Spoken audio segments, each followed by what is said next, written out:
Hello, happy Wednesday, and welcome back to #WhyWeVote, an interview series where we highlight unique and diverse American stories, all in the hopes of encouraging you to turn out and vote. My name is Stark-Ennis, and I'm your series host.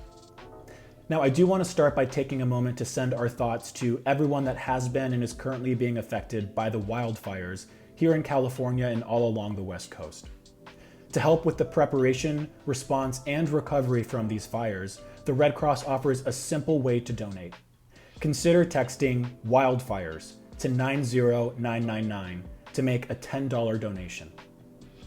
Now, we hope that you enjoyed our first conversation with Brandon Michael Nace a few weeks ago, and we're really excited to be releasing our second interview. I sat down with Audrey Mechling, an accomplished and politically minded young woman, a native Oregonian, and my cousin. We talked about her passion for local politics, the importance of sex education, what it was like for her to manage a trilingual political campaign, and why voting from her dining room table is all she's ever known. So, stay safe, stay active, and enjoy the conversation. Hello, Audrey. How are you? Good. How are you? Not too bad. How are things in Portland? It's been a crazy year, but I think they're better than a lot of places, so I'm hanging in there. Excellent. You say that because it's a little more spaced out and less populated? A little less populated. We just haven't been hit as hard. We weren't hit as early, so I think we've just gotten really lucky. Nice. LA is a little different, but things are slowly getting back to a little bit of normalcy, which is nice. For the viewers who don't know, which is like everyone watching, we are actually cousins. Our moms are sisters. And I would ask you how having a cousin like me is, but we actually haven't spent a lot of time together since you grew up on the West Coast. I grew up on the East Coast, which does bring me to my first question. You know, I think we both come from pretty small rural farm towns just on the respective coasts of the states. And as I'm assuming people with aspirations that took them beyond those small towns. I can definitely relate to the process of getting out and still getting back and respecting it. But what was it like for you as a kid with aspirations growing up in Selma, Oregon, and what took you away from there? It's definitely a weird experience growing up in a town of 600 people, a valley of about 5,000, going to a really tiny school when you really want to get out of there and when living in a city is kind of your goal. That being said, I work in economic policy now, and I think something that I try to bring with me into my work now, working in policy, is the idea that small towns aren't just a place to get out of. They're not just a place to escape from. They're really rich communities. They're full of people who really love their lives and who really love living where they live. And the answer can't be just to pushing people towards urban centers. The answer can't be to forget about our rural communities. And we need to be working on like bringing green economy jobs out into rural economies and making sure that our small towns are livable and that they're a place that people can actually be proud of being from. Absolutely. It's taken me a little bit to realize just what you said. I think going to college and then after college specifically, when I would go back, I think I started seeing my town just through a different viewpoint and really appreciating the people there, the lessons I learned there. Definitely still happy to be living in a city, but I think to your point, it's important that we all focus on not just the huge urban places that America is known for. Like small towns have incredible value and incredible people too. Second question, I guess, growing up where you did, and obviously you did venture out, but what early life experiences in Selma, Oregon growing up inspired you to chase a career in politics? Twofold, one ridiculous, one a little more realistic. The first thing that made me want to get into politics was watching Legally Blonde. I watched it and I became obsessed with the law and policy and wanting to make things better. And I just wanted to be Elle Woods so badly, and that was what inspired it all. It is still today one of those movies I go back to. We all do. It's amazing. More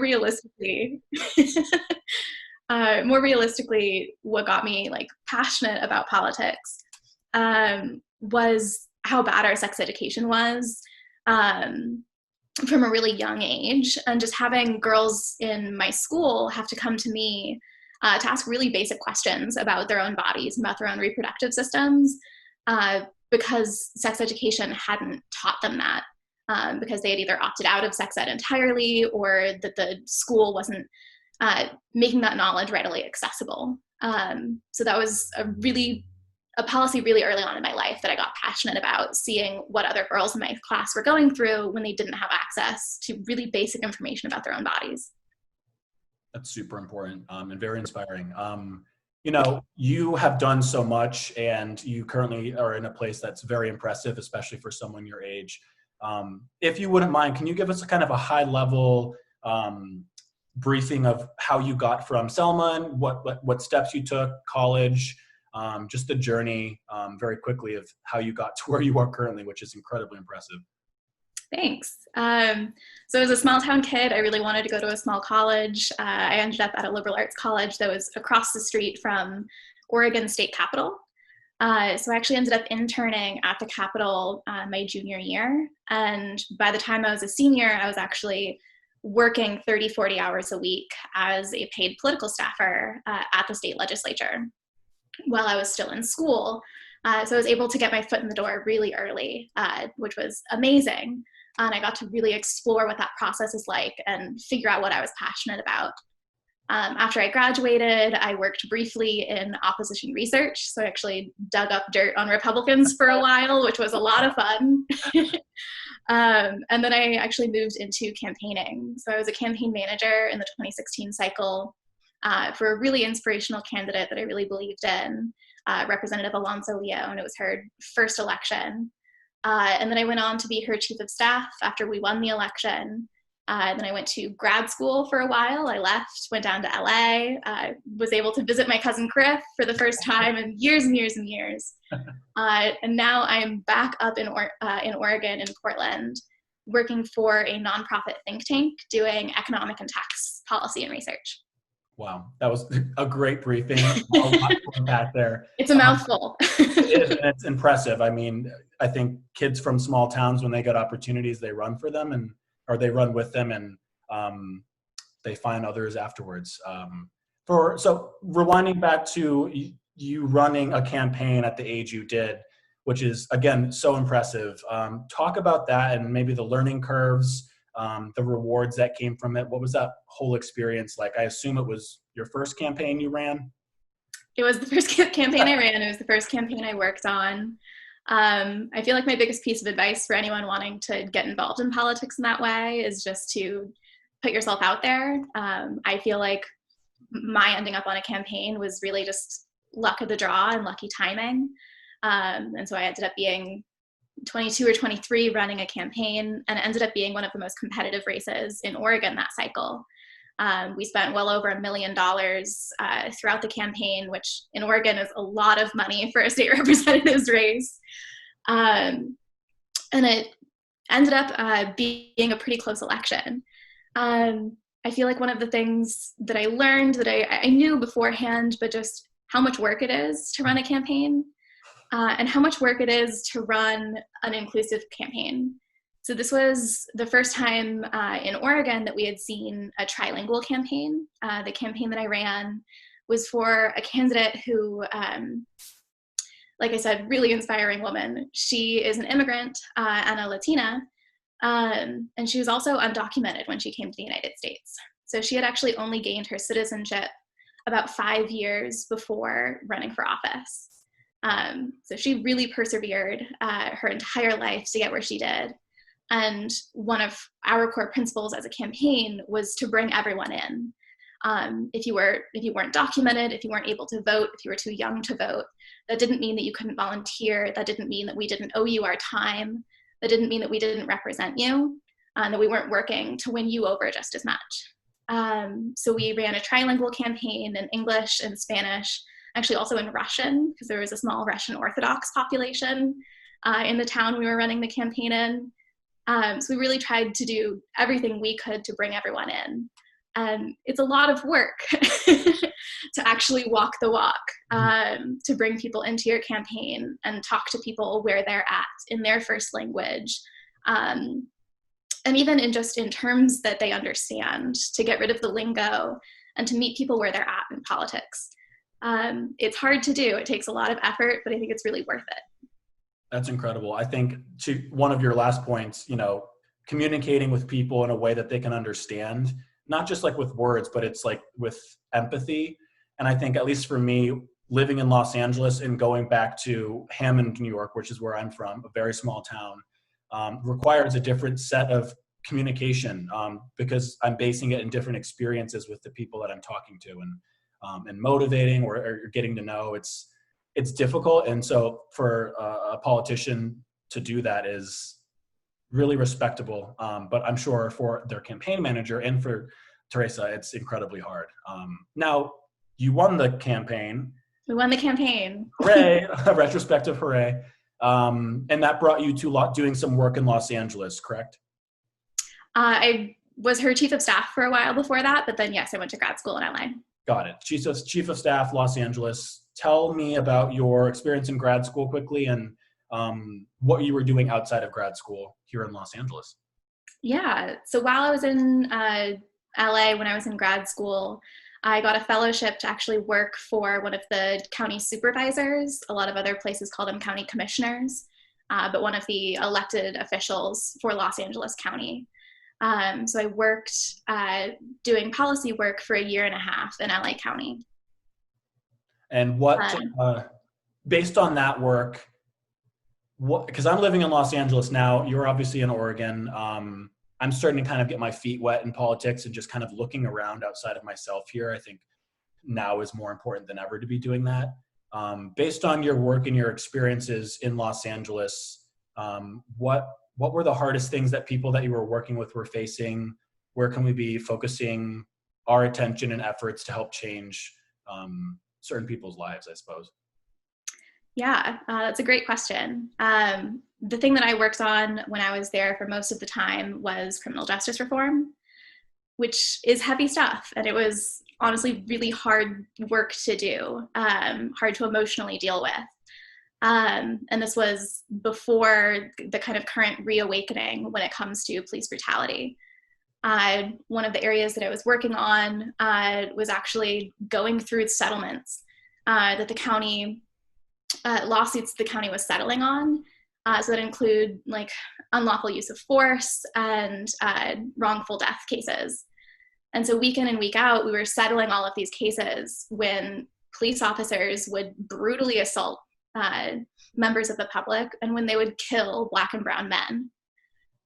And it was really hard work to do, because I think a lot of people doing that work have become really desensitized to it. It meant working really closely with the sheriff's department. And I have just absolutely no kind words for the Los Angeles Sheriff's Department. They are quite literally, and I'm not exaggerating, run by gangs of white supremacists.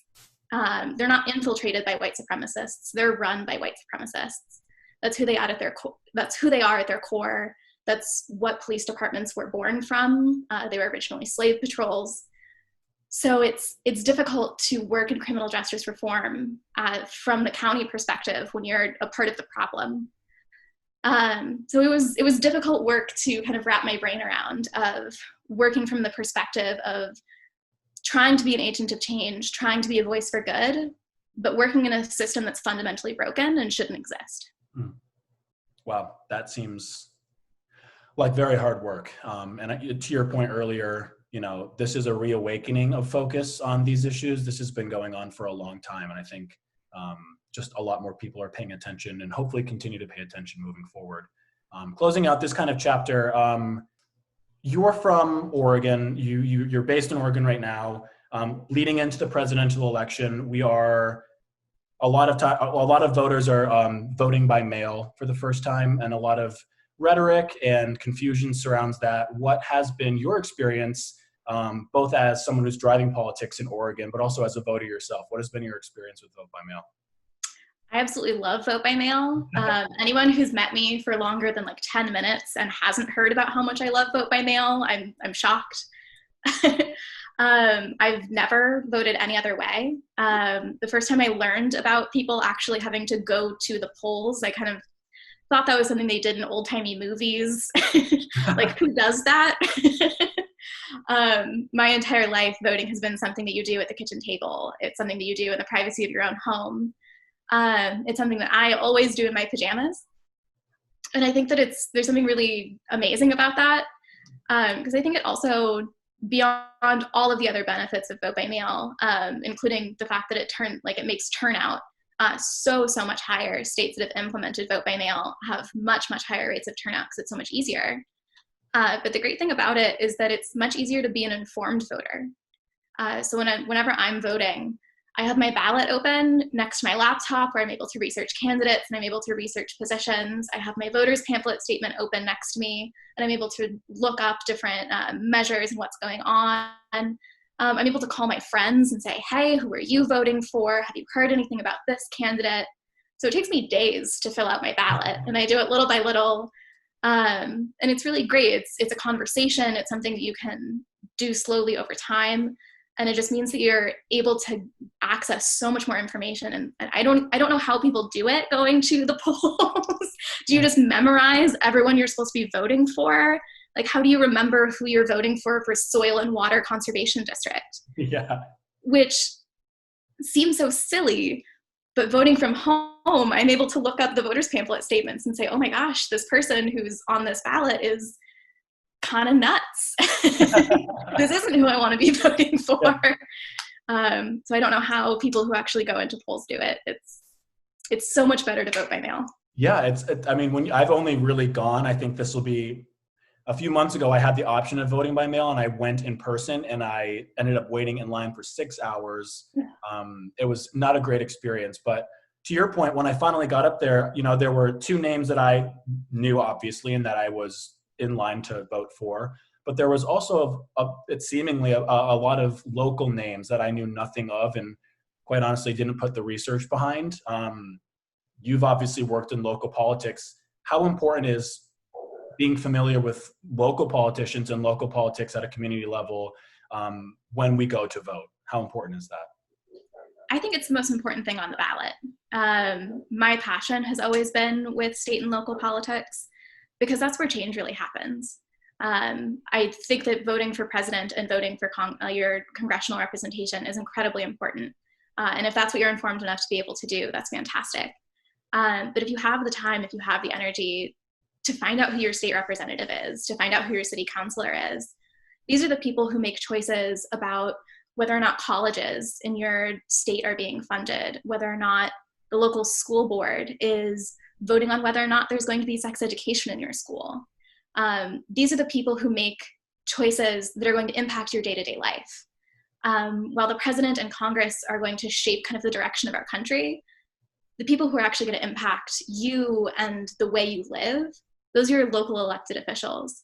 And it's hard to know exactly who's running for those races unless you're extremely in it like I am. Yeah. So having the ability to absentee vote or vote by mail and learn about those folks in the comfort of your own home is really amazing if you're not able to just be constantly plugged in like I am. Yeah, I will try to do a better job on my end with that, and maybe voting. I have lots of opinions, so ask me. Yeah, I'll text you. I'll need the insight. But that brings me to a great point for my final question for you, which I'm asking everyone I sit down with. When you sit down at your table in the comfort of your studio apartment to vote in this year's election, what is fueling that vote for you? Obviously, 2020 has been an incredible and hard and thought-provoking year for so many, let alone the last 4 years that we've spent. So what mentality you're going in with this vote in November? What's fueling that? What's inspiring what you're hoping to see? Yeah, I think the mentality that I'm going into, my voting booth, which is going to my kitchen table, my voting booth with is this idea that you're not supposed to vote for a perfect candidate. You're not supposed to idolize politicians. They're not supposed to be your best friend, and they're not supposed to agree with every single position that you have. What you're voting for is the opponent that you want.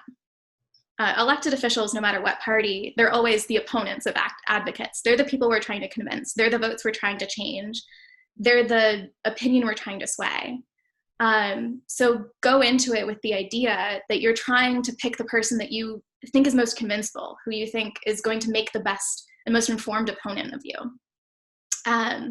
So that's where I'm at with both presidential, congressional, and local politics. Is there are some people who aren't playing the same game. They're not even on the same field you're on.